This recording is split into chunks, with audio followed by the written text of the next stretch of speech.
Hi, everyone. I can't see you, but you can see me. I am delighted to see that we have 91 people at this event.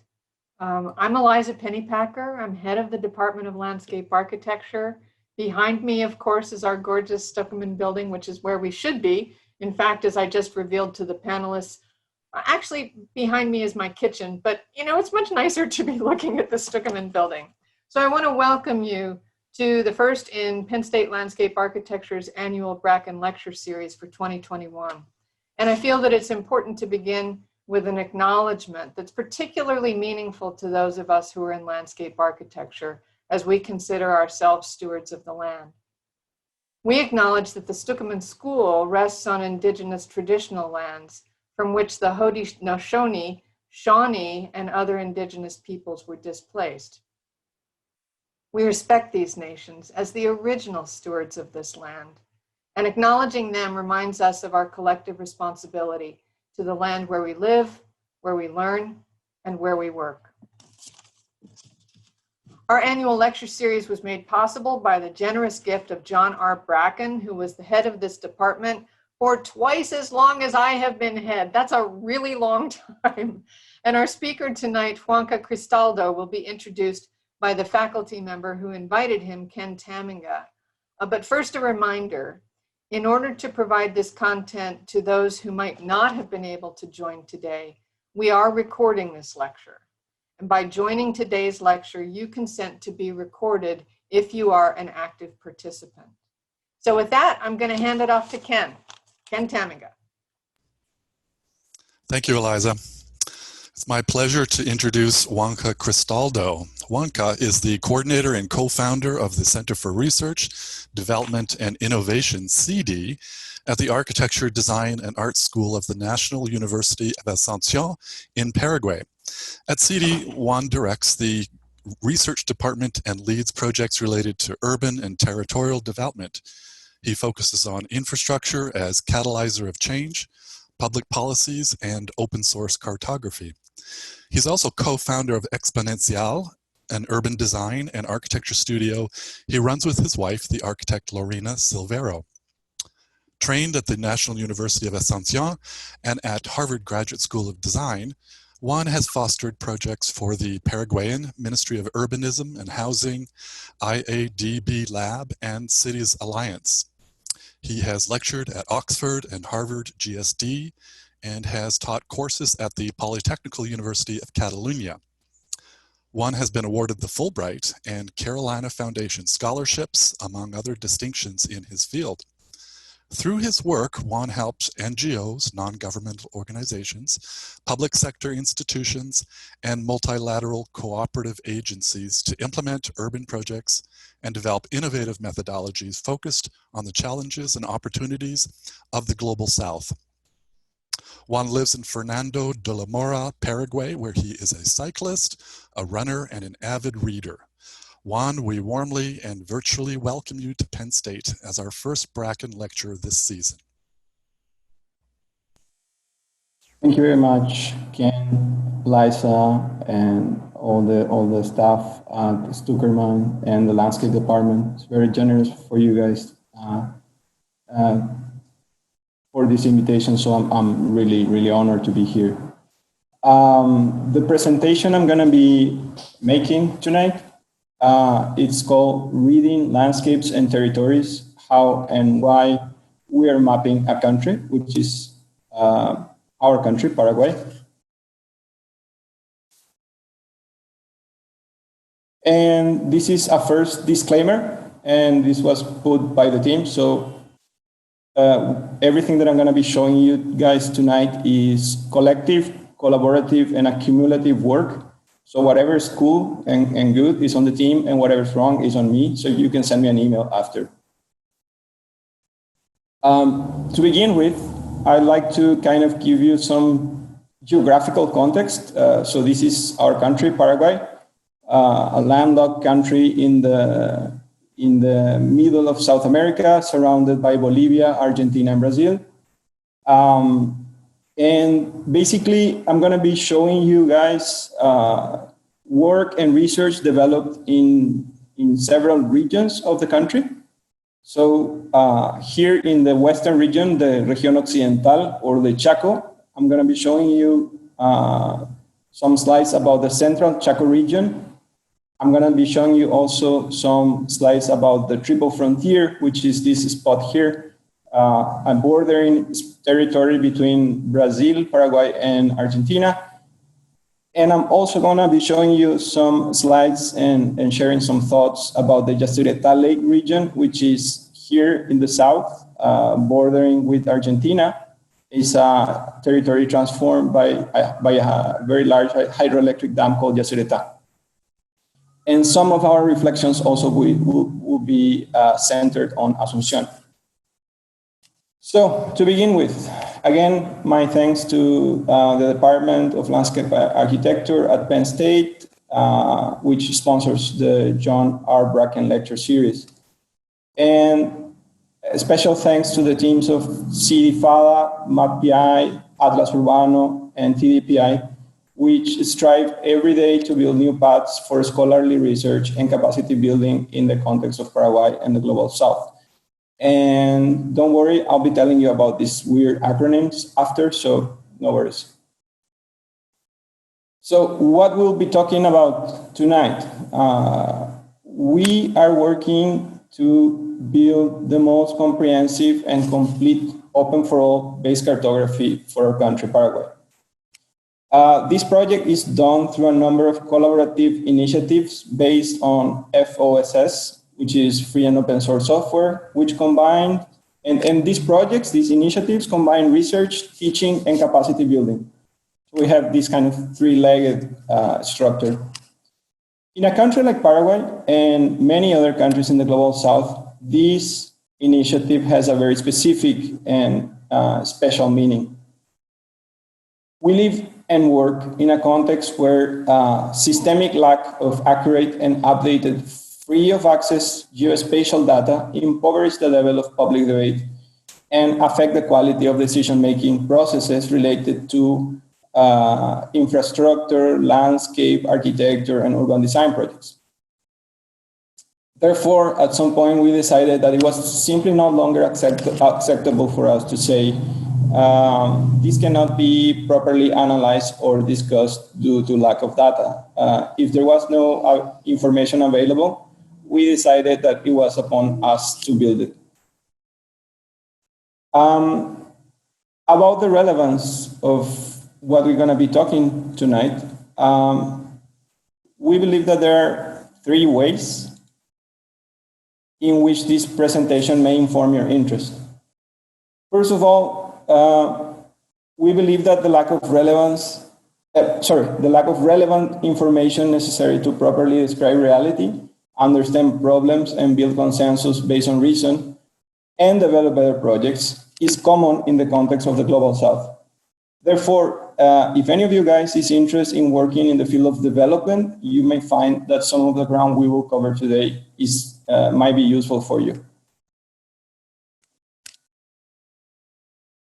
If you're not interested to work in the Global South, but you're interested in portraying and describing changes in landscapes and territories of the Global North, which are usually not covered by official cartography, or if you're interested in helping disenfranchised communities of the Global North to produce their own interpretations and descriptions of landscapes and territories using methods which are low cost and high precision, you might find some of the things here may come to resonate with you, hopefully.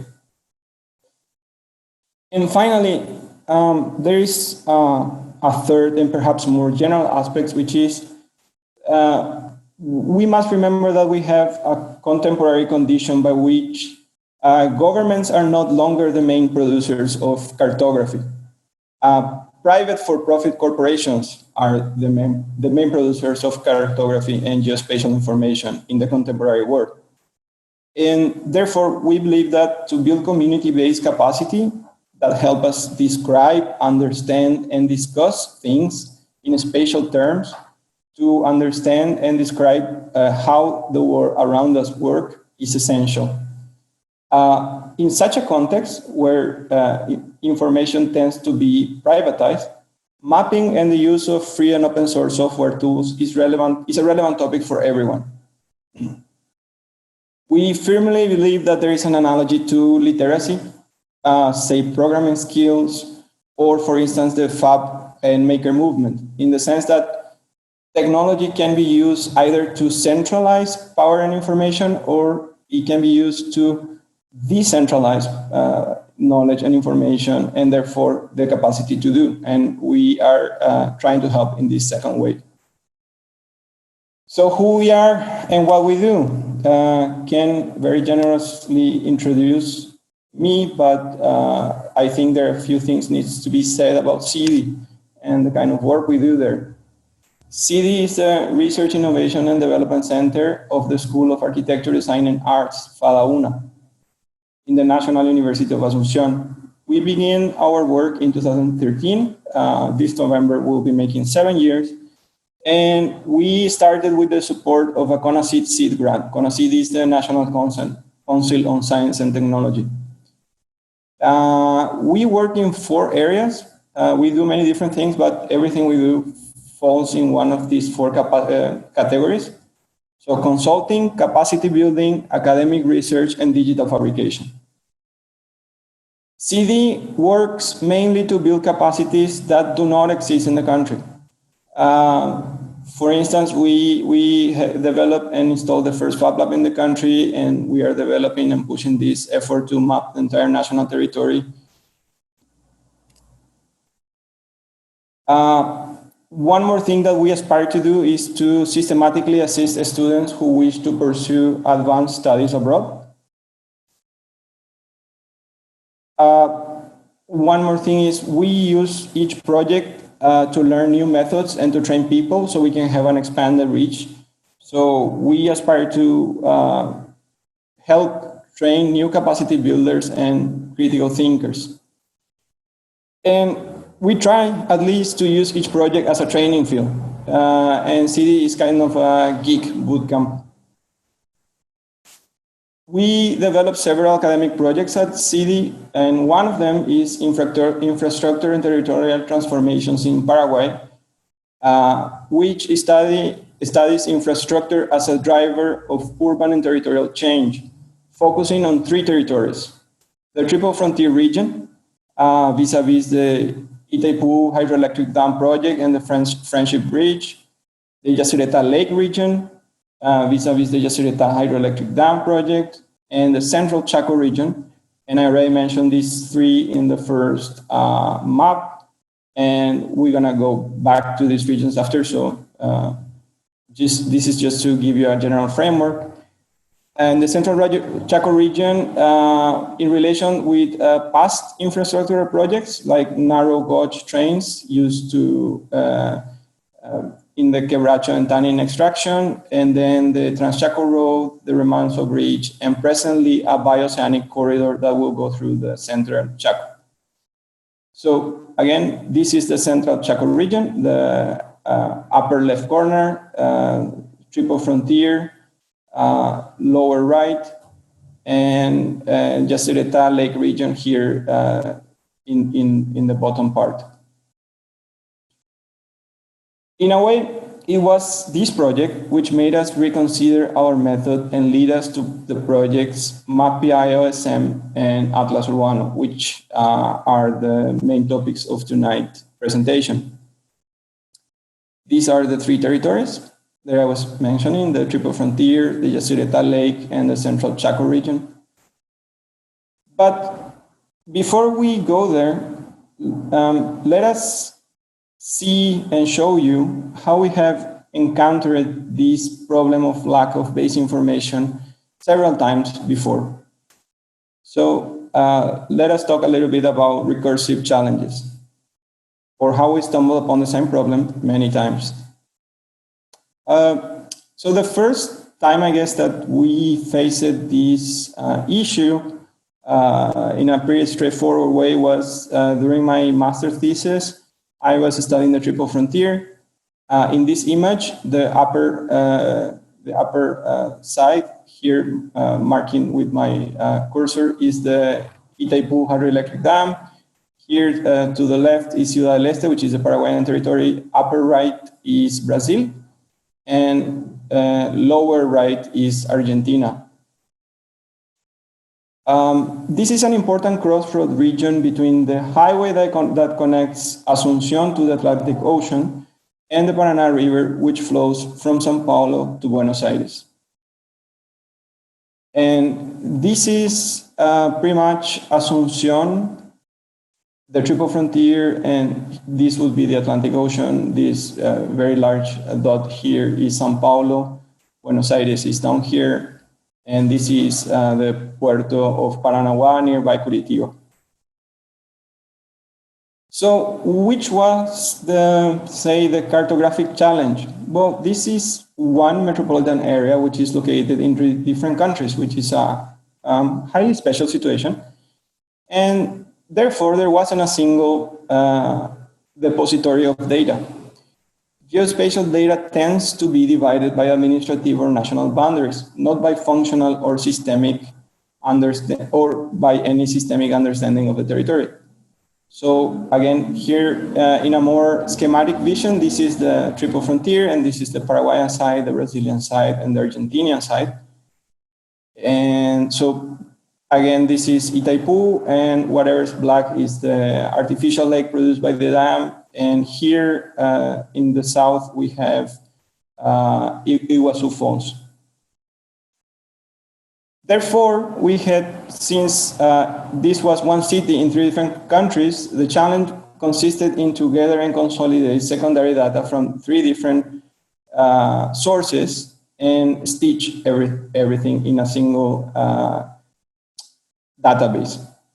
Available geodata was scattered in different institutional datasets, and we have to put everything together. The aspiration of the study was to understand the transformations that took place in the triple frontier as a result of the construction of infrastructural projects, namely the Itaipu hydroelectric dam, which I mentioned, the Friendship Bridge, which is the first bridge which connected Paraguay to the Atlantic Ocean by highway, and the foundation of Ciudad del Este itself, as well as the construction of a second, much smaller hydroelectric dam, which is built on the Paraguayan side, which is called Acaral. And these are some images of this territory, the Itaipu Dam on the left, the Acaral Dam on the right. And we try always, or at least as much as we can, to wrap up and close processes of work and research with publications. So we reflected upon this experience of representing an object that is of high interest, but is spread in different countries in a paper called Maps of Our Shared Territory. And on it, we discussed the need for geospatial data in bordering cities. In the paper, the triple frontier is depicted as the main urban node of a region that extends for approximately 300 kilometers from Caguaçu in Paraguay to Cascavel in Brazil. So this is how the territory is seen without, say, administrative boundaries. Like here in the center, you have the triple frontier, Ciudad del Este, Foz do Iguaçu in the Brazilian side, and Puerto Iguaçu in Argentina. Cascavel is here, and Caguaçu and Coronel Oviedo are around here. And this is a depiction, or a graphic depiction of a representation of that territory, again, in which the triple frontier region is represented as the center of a territory that extends roughly 150 kilometers to each side of the borders. And it constitutes the biggest urban centers that, in a way, provide services for this entire region. So what is special about this? Well, this is a different map in the sense that it's framed by the territorial node itself and not by nation states. And therefore, it reflects our problem. Sometimes, many times in our context, we lack adequate geospatial data to represent and discuss the landscapes, territories, and cities that we're interested in.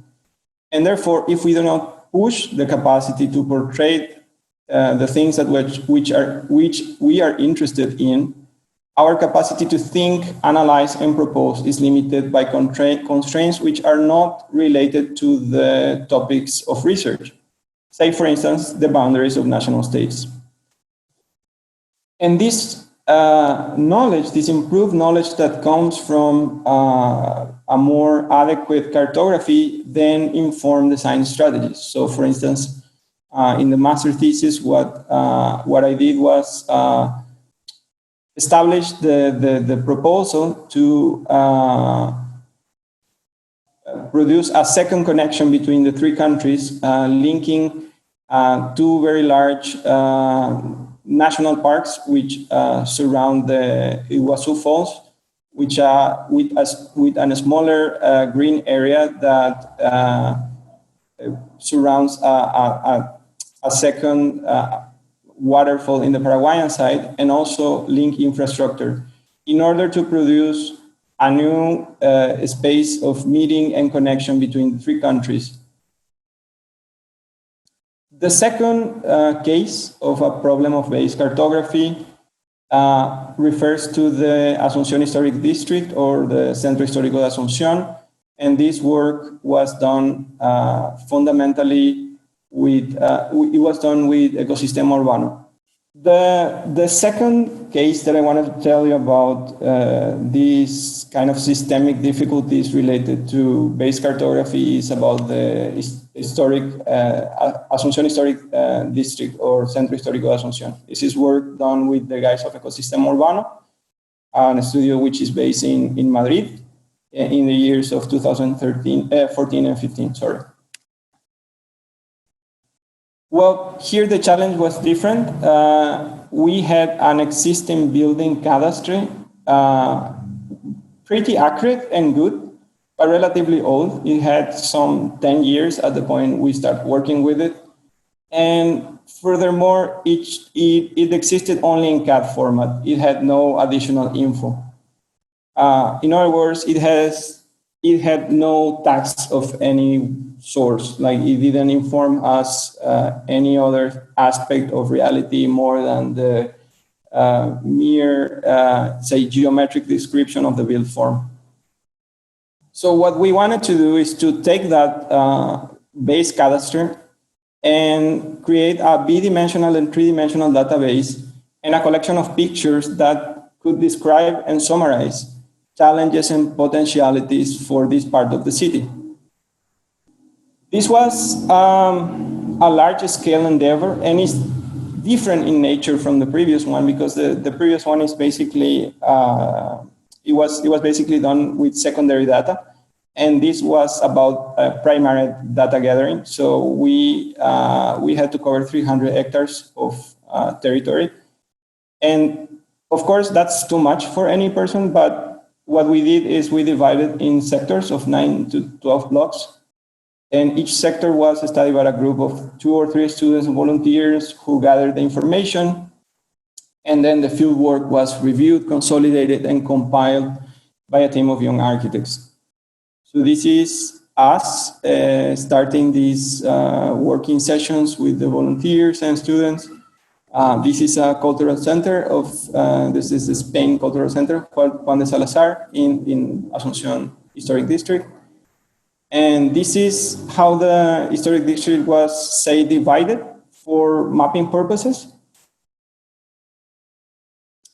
So through this work, we could develop a complete recognition of the territory, localizing and mapping building of historic values, abandoned or underutilized buildings, empty urban spaces, parking lots, and other characteristics of the urban fabric.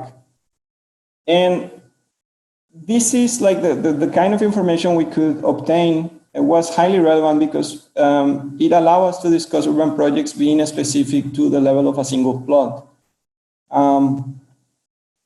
In developing this work, the guys of Ecosistema Urbano always talked about not much of a master plan, but about a process, a process based on strategies. And these strategies were 10, and the strategies were, in a way, flexible in the terms of how and when they could be implemented. but it was extremely important to be very specific of where and how could any of those strategies be implemented. So in having a very precise and detailed study, you could say in every one of the sectors of 9 to 12 blocks, which plots or which buildings represent an opportunity, either because they had historical value or because they were, derelicted, empty, or unused, or by any other significant reason.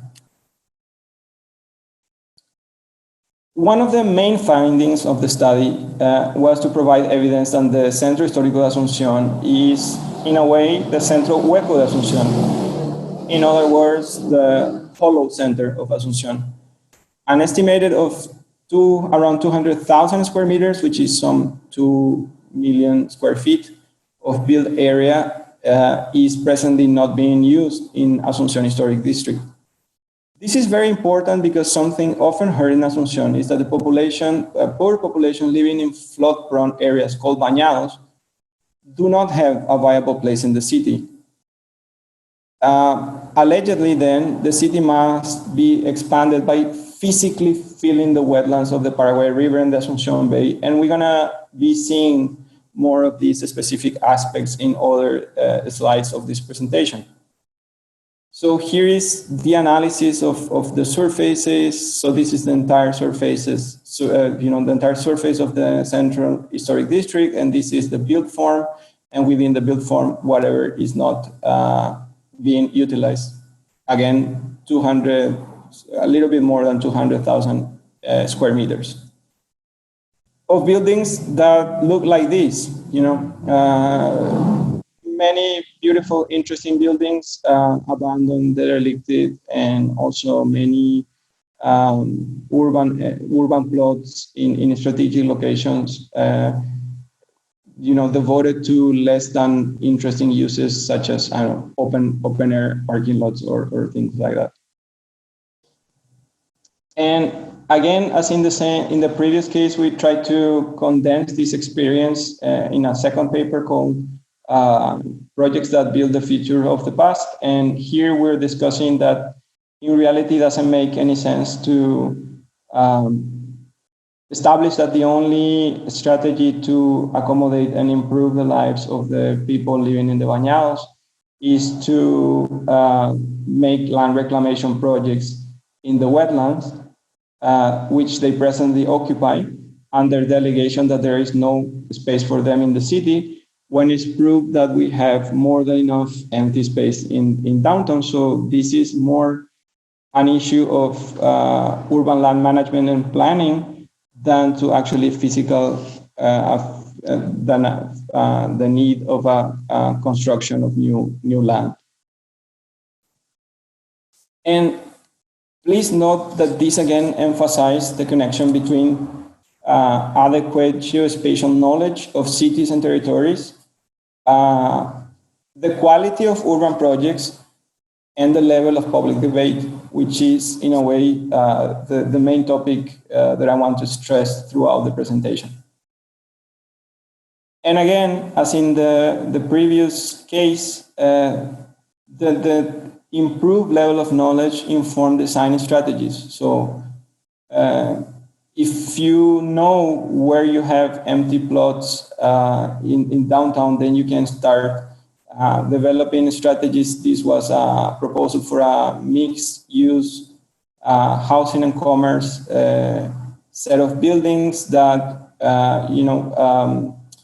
would give the complete space of ground floor back to the community, allowing people. This is a very special plot in the sense that it connects to two streets. So you would open a ground floor plaza for the community and help to reintroduce families living in downtown and bring vibrant activity to downtown again, because it was intended to work around the clock, having it as a 24/7 open building.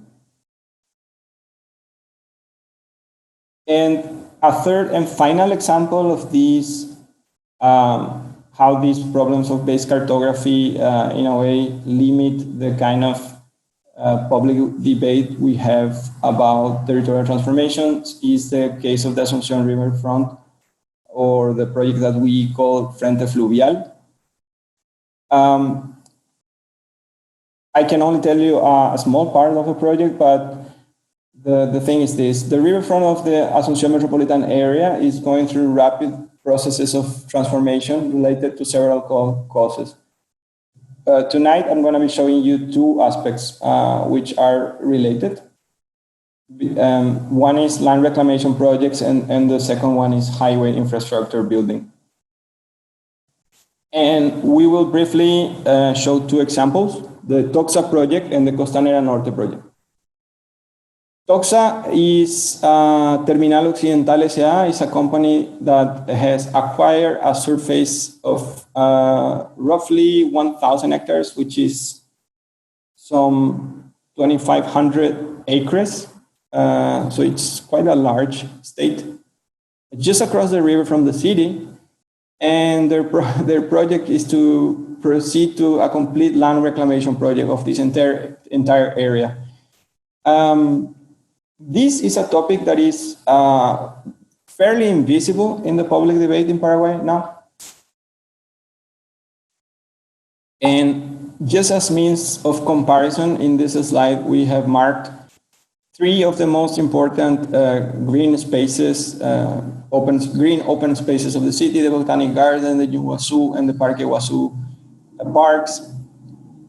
And what we're doing is basically the exercise of putting all these areas within Toxa, and we still have almost half of Toxa is still empty. So the total area of these three parks is something around 500 hectares, and Toxa alone, again, is something around 1,000 hectares or 2,500 acres. And it's quite amazing that an endeavor of this size and this relevance is basically out of the radar. It's out of the radar of authorities, it's out of the radar of communities, and is extremely interesting for us because we believe that we actually have to look very carefully to the wetlands of the city.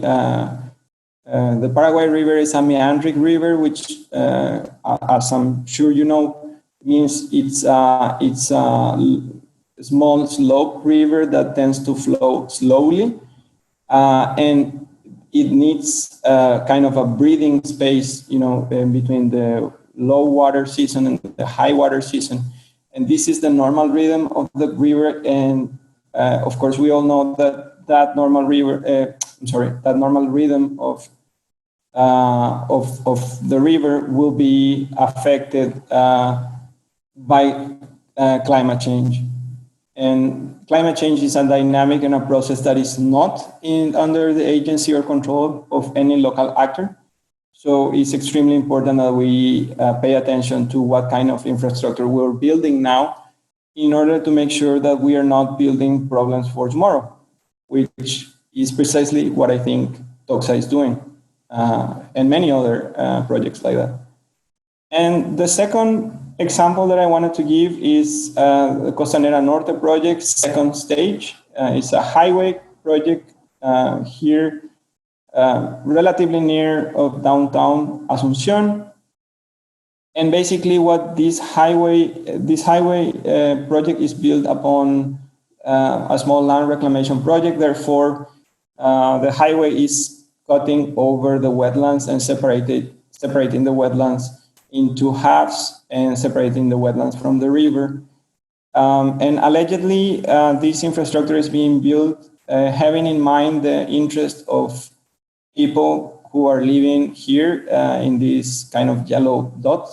This is around 50 hectare surface area, which is a low-income community in the Bañado Norte. And allegedly, this whole scheme is being built in order to proceed to a complete land reclamation of this entire area, and therefore we can accommodate these families in in good conditions and free of risk of flooding, and which in reality seems very strange because the proposal is, the scheme is to proceed with land reclamation of 240 hectares to help poor communities who lives in 40 hectares, which is roughly 5 times the surface they now occupy.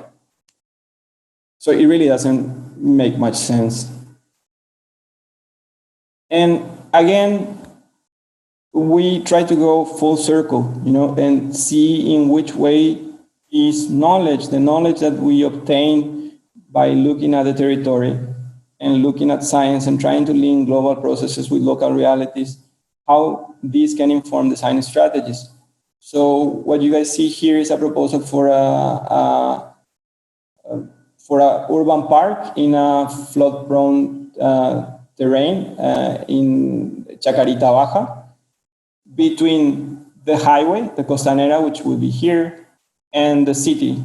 And it will be a park that is oriented towards the low-income communities of Chacarita and other neighborhoods that are nearby the historic district, but also oriented towards the formal city in a way. And it's conceived as a space that can be used in the periods of low waters and simply flood in the times of high waters. And I guess one of the virtues of this strategy is in a way that it simply recognize and accept social practices that are already taking place there, because the sport fields of the traditional teams of Chacarita, they already have their soccer fields in the Bañado, in Chacarita Baja, specifically the teams of Resistencia Oriental and 3 de Febrero. They have their spaces there already because it's a very flat ground, which makes sense to build a soccer court. So the idea basically feeds on a social practice that already exists. Well, the thing is, when you have a problem many times, probably it probably is not a problem which is specific for you. So this systemic condition of lack of cartographic information necessary to discuss the kind of projects we want in the way we want to discuss them lead us in turn to another question, which is who has been doing our cartography? Who has been depicting us, and for which purposes? Because it's cartography, it's also a social construct. So as demographic databases or any other form of social built information that is used, as you guys were mentioning, to steward the land. So how do we manage the territory? So we started to look historically who depicted Paraguay and who depicted us. And of course, we found what is natural. We found our own colonial past. And the thing is, colonies are always seen and depicted from far away. Imagination fills the gaps of knowledge. And this is a first map. This is around 1750s. So kind of half 18th century. And, the interesting thing is the basic elements of the cartography of Paraguay are there, they're recognizable, their topology is accurate, in the sense that the Paraguay River is, say, to the left of the Paraná River if you're looking with the north up, and that they both came together and merged into the Paraná River, and then they joined the Uruguay River, and they formed the river plate, or Rio de la Plata. All of that is accurate, but the proportions are highly, highly distorted. And so see the form of the Chaco here in the image of the left, and the actual Chaco here to the right, or the orientation of the Paraguay River. And I guess I'm not this is not a critique of all cartography. I guess what I'm trying to say is Paraguay and certain countries of the global south, we are in a kind of double periphery, if you know what I'm saying, in the sense that a place like Paraguay is not Sao Paulo, it's not Buenos Aires, it's not Santiago, it's not a place by the ocean which is readily accessible to, to the metropolis. Either it could be, say, Europe or even the US throughout the 20th century.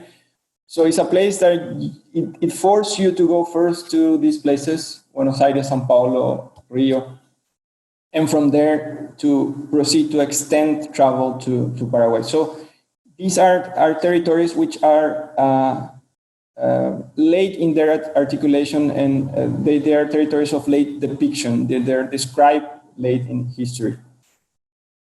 And usually knowledge is gradually and painfully improved, but in general terms, not as a way to, again, steward the land, but as a means to foster extractivist economy, which is one of the things you do with colonies. And this was true about the yerbales in Alto Paraná and Itapúa. This is a very, very beautiful map. This is 1860s by Mouchet. This is almost a century from the previous map. And this is a highly accurate and very beautiful map, beautifully drawn and highly accurate. Like all the distortions we've seen in the previous one are basically corrected here. This is basically the territory we live now. But again, this is a depiction from the outside. Like this is somebody from the outside depicting us. And in depicting us, the depiction includes economic resources. Not only geographic features, but economic resources, which makes sense from the standpoint of a colonial power. It makes sense to do that. And in this case, Paraguay never was, and it's not to this day, a country characterized by quarries, gold mines, silver, that kind of thing. We never had those. And the richness was always related to the land, and in this specific case to the yerbales, which is the mate tea leaves, and to the Indians themselves, to the native people and their workforce. So these are the two sources of wealth which are mapped in this cartography. This kind of cartography is not specific of our colonial period. As an independent nation, extractivism continued and imposed deep traces in the economic, social, and territorial history of the country. The yerba mate crops and the suffering of the Mensues was one of the characteristic trends of our territory in our society in the late 19th and early 20th centuries. To clarify, a Mensu is a kind of in-depth slave. So it's somebody who is not officially a slave, but is, basically imprisoned in a financial scheme where he always is in constant debt with the company, and he needs to work to pay that debt because he has no any other source of income, and therefore basically has to work through his entire life to, in this case, extract yerba mate. And as you're going to see also, this same type of arrangement was made to the extraction of quebracho. And I'm just saying that this is a very long history for us. Like we had land grabbing before the land grabbing term was coined.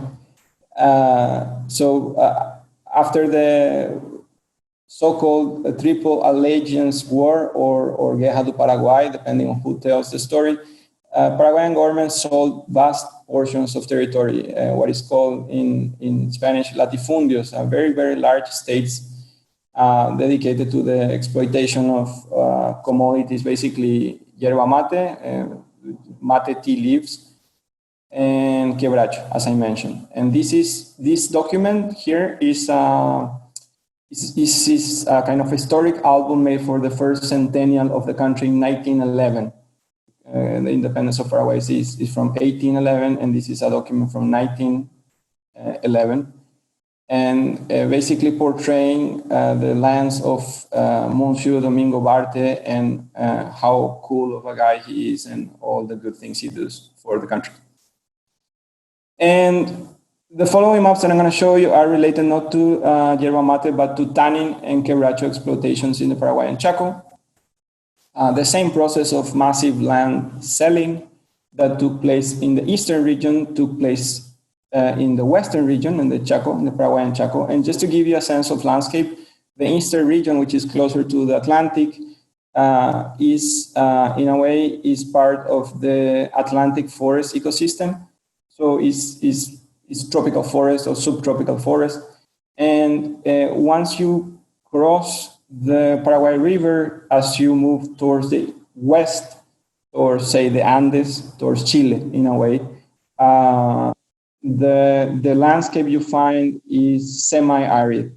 It's not a desert by far, but it's a cerrado where you would have, I don't know, something between 200 and 300 millimeters of water per year, which is significantly lower. And this is significantly lower than the eastern part of the country where I live, where most of the population of Paraguay lives, actually. And this is, again, the parceling plot of how these properties were sold to private bidders. The colors represent prices, and the prices are related to their proximity to the river, being at that point in history that the Paraguay River and the Paraná River were the main ways of communication with the world. And therefore, land who was very far away from the river was much more hard to make economically viable and to produce economic exploitation or activities. And this is the map of this process of selling. And this is whatever you see in black is the properties who were bought by a single company, Carlos Casal. And they were like the largest latifundio of the country and one of the largest latifundio in the region, and one of the largest producers of tannin and quebracho in the world. It's very interesting to recognize what fed, like the need of tannin and the tannin is the extract that you take from the quebracho tree and is used to tan leather. And the main economic driver for the seeking of all this tannin capacity was the need to produce boots for the First World War and the Second World War. So in a way, this is a very, very remote, far away place, in a way, of very difficult accessibility, but even though highly interconnected to global networks of economic exploitation and resource extraction. And well, not only colonialism and extractivism depicted Paraguay, war also depicted Paraguay in the late 19th centuries. So we have a very beautiful historic atlas, Da Guerra do Paraguay. This is written by the occupying Brazilian army, which is one of the three countries which invaded the country in the war. And this is the work of this guy, Jourdan. And you have very beautiful depictions of the battlefields and the fortresses and the territory. And this idea of linking, I would say, cartography to military conflict and geopolitical aspirations, and etc., extended itself to the 20th century. Between 1932 and 35, Paraguay fought a second war with Bolivia and over the ownership of the Chaco. And again, what you see here is cartography that is produced, with this perspective with this approach, this need of political control and military agency in a way. So those are our lineages: colonialism, extractivism, and military control. These are the basic elements of our cartographic history. And furthermore, in the last decades of the 20th century, we were fundamentally still being portrayed from the outside. So the national institution that provides the official cartography of the country is the CERGEMIL, Dirección del Servicio Geográfico Militar. This is an institution that was born from the military engineer corps that actually fought in the Chaco War precisely. And well, like the official cartography of the country is provided by this institution. And so, like, if you go to the CERGEMIL and you say buy a map, a physical map, a paper map object, they would give you something like this, which is not very clear on the slide, but I will read you what it says here. It says, prepared under the direction of the Department of Defense and published by the U.S. Army Topographic Command in Washington, D.C. Map information updated as of 1970. So these are very beautiful maps, very accurate, good descriptions. But I'm not in a way making a narrative of say U.S. intervention in Latin America. I think in this specific case, the presence of cartographers from the U.S. has more to do with technical cooperation with a country of limited resources than to, direct tutelage or interventionism. And however, it's kind of shocking to see that late in the 20th century, we still don't have as a society the capacity to depict ourselves, which we are convinced this is a fairly big problem. And one important thing at this moment is that whenever I mention things like this, what I receive is, well, Juanca, Paraguay is a poor country, we have limited resources. There are many other things that Paraguay lacks. It's not only cartography, and that's kind of a secondary luxury item. It's not that important. Like why do we care if we have our own cartography or we don't, or whatever? Why don't just let the US, make our own maps and blah blah? But I mean, I can understand the point, but it sounds fake because at the same time we express that we cannot have resources or interest or capacity to portray ourselves.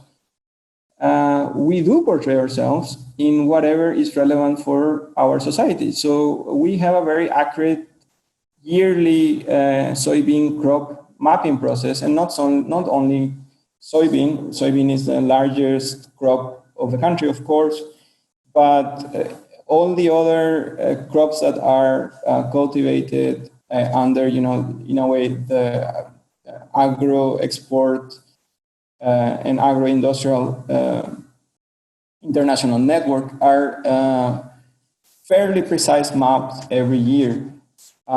So it's not that we cannot map ourselves. What is relevant for the Paraguayan society is being mapped. The thing is, we feel that there are other things that are also relevant which are not being mapped. And these constitute a cartographic divide. So who is mapping relevant but not yet visible communities or topics? Who is making spatially understandable and clearly visible what is not? So we're trying to contribute on that. In 2017 and 18, we worked with Habitat for Humanity Paraguay, and also with what was then called FOMIMBID, which is now IIDB Lab, in the mapping and characterization of this very interesting neighborhood called Chacarita Alta. This is a neighborhood which is nearby Asunción Historic District, and we developed a set of methodologies working with students, teachers, and the community to produce a full description of the neighborhood in order to help to the consolidation of the neighborhood, both in physical terms but also in land property and other aspects. And as usual, we try to synthesize this kind of process in a paper. So we wrote with Guillermo Brites a paper called Being on the Map, Survey and Participatory Characterization in Chacarita. And we want to, however, recognize that as terrible as the cartographic lineage that I just expressed it is, we have a second one that is related with science, urban life, infrastructure, landscape territories, and even tourism. This other lineage is represented by only a handful of authors. The one that is based in colonialism, military control, and extractivism is by far much greater. But this other lineage, say the good lineage, also exists, and it has made remarkable contributions. So I'm gonna fly through this because I'm taking way too much time. But so you have here on the left the map of Moises Bertoni, which is kind of a weather ecology map, or the maps of Cleto Romero, which is kind of a urban network and infrastructure and physical landscape and political economy, even because I don't know if you can see it, but here everything that is to the right of this red dotted line says hierba. So all of this is mate leaves, property of these big latifundios in a way. And, or you have the, say, the maps of a guy like Federico de Gasperi. De Gasperi is a cartographer that was rescued for the general public, even for us, through the great work of Milda Rivarola, an historian of Paraguay, and also the work of Carlos Patusa. And the Gasperi, I mean, this map is not a map of, you know, extractivism. You know, this is an urban network. He's showing you the territory, the hydrography, the cities. These are very beautiful, precise maps, and he proceeds to describe the entire country in a very. And these maps are from 1930s. This is a very, very good cartography. And I love these maps. These are the maps of Bordon, which are not, you know, in a way, these are not maps from a scientist or you know a cartographer or a geographer. These are maps for tourism. So like so for instance, like he's in the red numbers, he's telling you the distance from every port in the Paraguay tours, expressing the distance from Buenos Aires, or the distance between the cities and the qualities of the roads and everything. So which, like, and this is a complete different kind of cartography, because this is a cartography from within. This is cartography from people who live in the territory and are trying to understand and depict the territory again in terms of making it legible and to steward the territory in productive ways. So this is the heritage we feel identified with. It's a very small heritage, almost has no, say, contemporary representatives at the moment, but this is the heritage that our work relates with. So this conference was called How and Why We're Mapping a Country, and so far I have been just saying why we're mapping it, but not how. So I'm going to try to cover that second part now. So what are we doing about all the situation, you know, this systemic lack of information? We have been working for several years, in a way, since 2013, as I already explained, but from CD, mostly from 14, 15. We developed basically 3 projects. We're gonna be extending on them now, which are MAPI IOSM, mapping Paraguay with OpenStreetMap, Urban Atlas, and Frente Fluvial, which TDPI, which is in a way a son of the Frente Fluvial project in Atlas Urbano. And this is kind of the, say, academic research world, and in terms of activism, We have been engaged with the OpenStreetMap Latin American community, have been developing mapatones, which are kind of marathons of mapping in which people can be related with these technologies and methods, and also teaching formally both within FADA-UNA and developing one model of a master course in the Universidad Politécnica de Catalunya. So this is like kind of the buildup of what we have been doing. Sorry. That was for you to meet my daughters. So this is kind of a buildup of all the cities we have been mapping in Paraguay and through which projects we have been doing that mapping. So very quickly, let me tell you about MapPI-OSM. The objective of MapPI-OSM is to map all urban areas in Paraguay. It comprises activism, teaching, and research. This is methodologically is remote mapping, which means that basically we're working in our desks, and this is direct photo interpretation, which is basically tracing over satellite imagery. Again, this is very simple. And the products are 3 layers: building urban trees and artificial water bodies in cities, kind of reservoir, pools, etc. Tools for creation are Java OpenStreetMap and OpenStreetMap.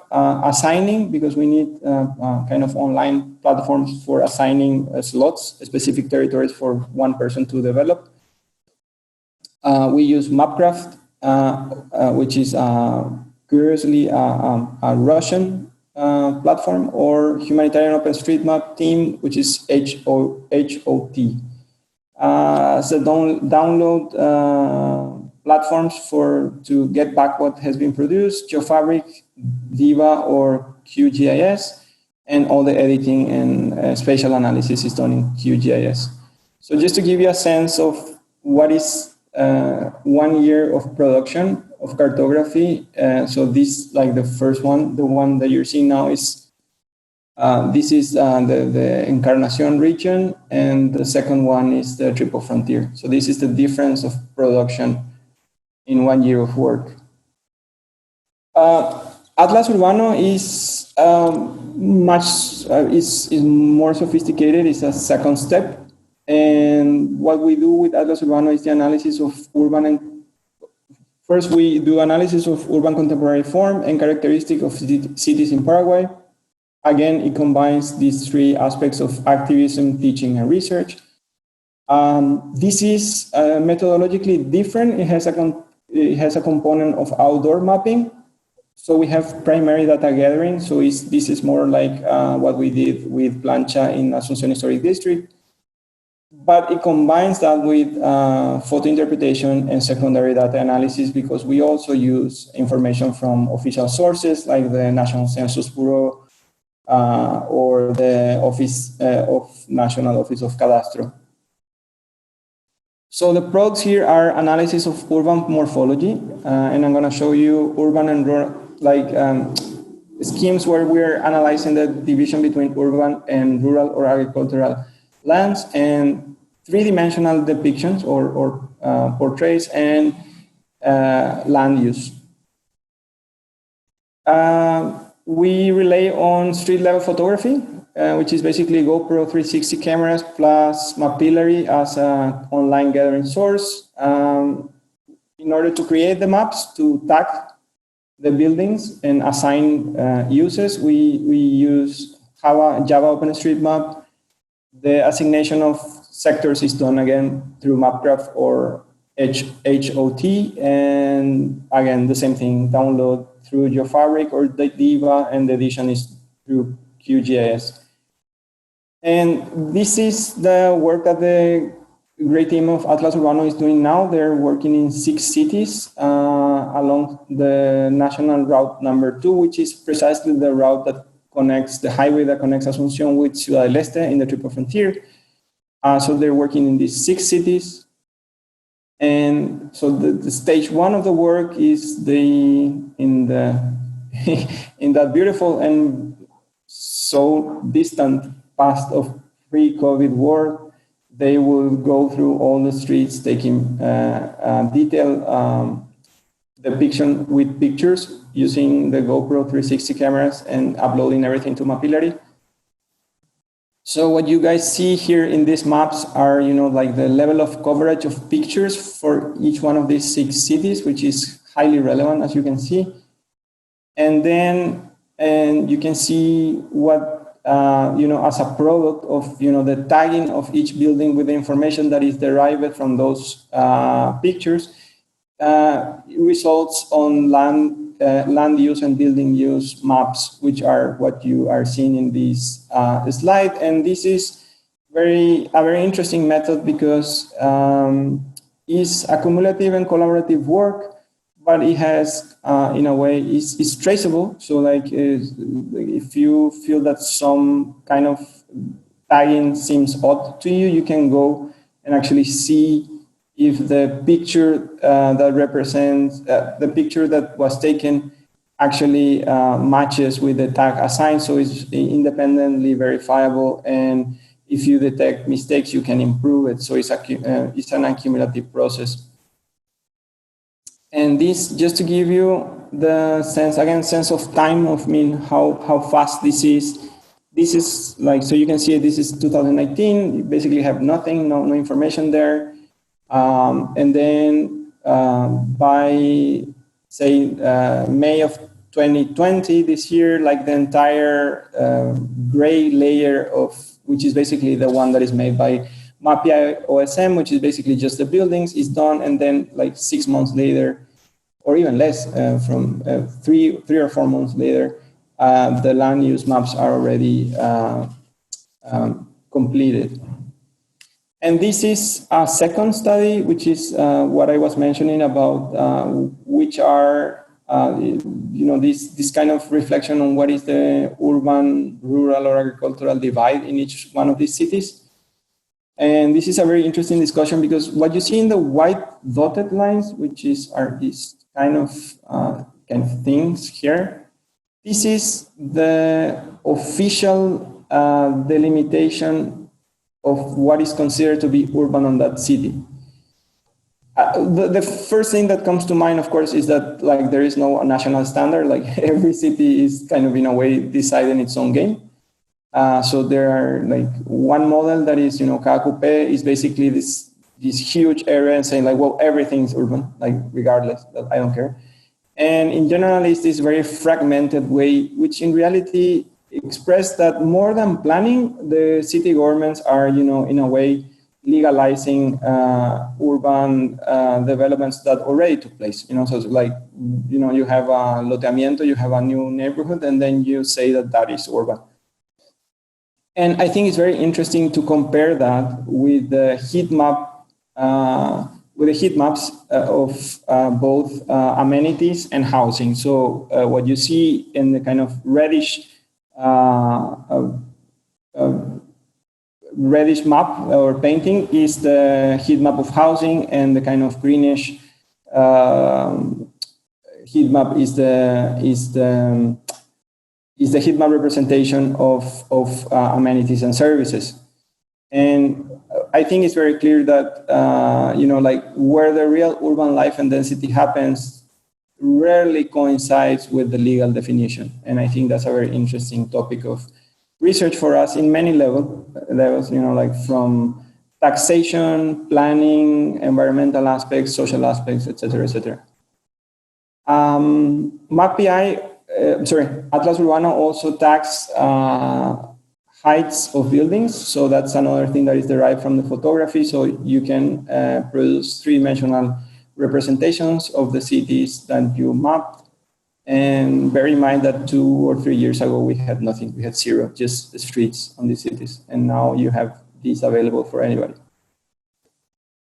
And finally, we have TDPY, which is something that is barely beginning. It's kind of a combined effort derived from Frente Fluvial and from Atlas Urbano, and relates to the analysis of territorial changes in a much, much larger scale, both in time and in space. And these are problems and scales that simply cannot be portrayed with the methods that we used before. Like you cannot simply go and trace whatever I'm going to show you here, guys. And you can absolutely not go with a 360 GoPro camera and do this. This kind of variables requires different methods. So again, TDPY combines the three aspects of activism, teaching, and research. Is fundamentally secondary data analysis because we are working with satellite imagery. We are in a beta phase for this one. We pretend to scale it up and start actually working with it in 2021. But basically, this is remote sensing applied to, and we're going to focus on just three things: wetlands, flood-prone areas, and urban growth. That would be one line of research: deforestation and changes in urban form. So let me show you a few examples. So this is a map progression that shows the expansion of urban form starting in 1995 and ending in the 2020. This is a false color urban map. And I think you're going to see here our friends of Toxa Terminal Occidental, but you can also see the growth of Costanera Norte first stage and second stage here nearby the Asunción Bay. And of course, clearly this is something you cannot do with the methods we depicted before. This is an analysis of urban growth and expansion in the Triple Frontier between 1985 and 2020, if I don't get it wrong. Yep. And here, like you have the like kind of the territorial maps and kind of a zooming in very specific points. Again, the Terminal Occidental, and you can see, the massive scale of change taking place. Or here in the lower right corner, where you see, the expansion of the urban fabric, both in Foz do Iguaçu, in the territorial and in the Brazilian side of the Triple Frontier, and in the Argentinian side also. A second example, so that example was related to basically the changes in urban form and wetlands. We're gonna see one that is related to deforestation. This is the NDVI, which normalized difference vegetation index. And we're seeing changes in land cover, predominantly deforestation related to livestock breeding, and the territory is the Chaco. So this is a series that begins in 1990s and extends to the present moment. And you can see, the massive scale of deforestation as more and more land is incorporated to livestock breeding in the Chaco. And this has transformed Paraguay in one of the top countries globally in terms of deforestation, which is a very concerning issue. This is a kind of zooming in the central Chaco region. And you can see the same dynamic, the same pattern. And the final one is the Gesereta Lake region. This is again false color urban. And what we want to show you guys here is the formation of the artificial lake as a result of the construction of the Gesereta hydroelectric dam, which is, again, a huge, huge process of transformation. And I know that I've been long in time, but I just want to stress something very important. Like all these dynamics, which are huge, in general terms, they are naturalized by society. They're assumed like we assume that the Gesereta Lake was always there. And the reality is that these massive changes have taken place in less than 40 years, which is an extremely short historical period. So again, in terms of stewarding the land and discussing what is adequate in terms of what is actually development and what is environmentally rational and what do we want for our territories and our people, these changes are happening very fast and outside the radar of almost the entire Paraguayan society. So we want to help to change that. This is the same territory, like this is the city of Encarnacion, and you are going to see it changing from say a city facing the river to becoming a peninsula in some, I don't know, 15 or 20 years. Or these are the cities of Ayolas and Ituzaingó, which are this is Ituzaingó and this is Ayolas, the smaller cities nearby the actual hydroelectric dam and the main facilities of this hydroelectric plant.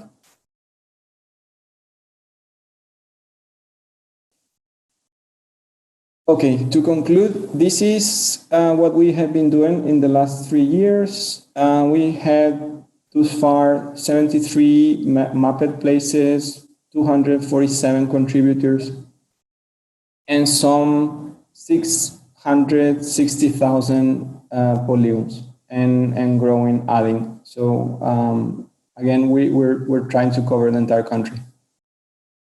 So to wrap up, moving forward, what do we see ourselves doing? We want to consolidate our local efforts. We are considering establishing a non-for-profit that can help us foster these efforts in a more organized and sustainable way. Regardless of the non-for-profit, we want to scale up in the 2021. We want to go for the major one areas and other bordering cities, which are not being studied so far. And we want to keep contributing internationally, both in the global south and the global north. And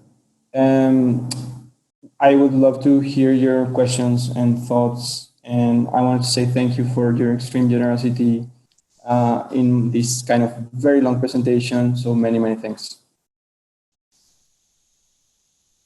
Juan, thank you very much for your timely and important work.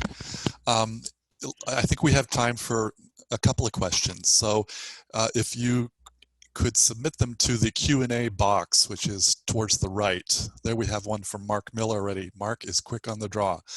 I'm not sure whether Juanca can see this, so I'll verbalize this. Thank you, Mark says, for a wonderful and visually engaging talk. Throughout your presentation, you alluded to the agency of mapping as a tool of resource extraction. Do you see similar patterns of resource extraction and exploitation in contemporary methods of data management and curation? Absolutely, absolutely. And I think that aligns with that with the point we made that the biggest actor and the biggest producers of information in the contemporary world, geospatial information, are private for-profit companies. And I guess at this point it's pretty clear that in every operation that we have with them, we are being commoditized. And so I think this is extremely necessary, even if you're not interested specifically in cartography the way we are. It's extremely important to be aware of that fact, and it's extremely important to be aware of the needs that universities, governments, local governments, communities need to have tools that are independent of these either monopolic or oligopolic institutions. So definitely, it's a huge topic of concern. Thank you. Any other questions?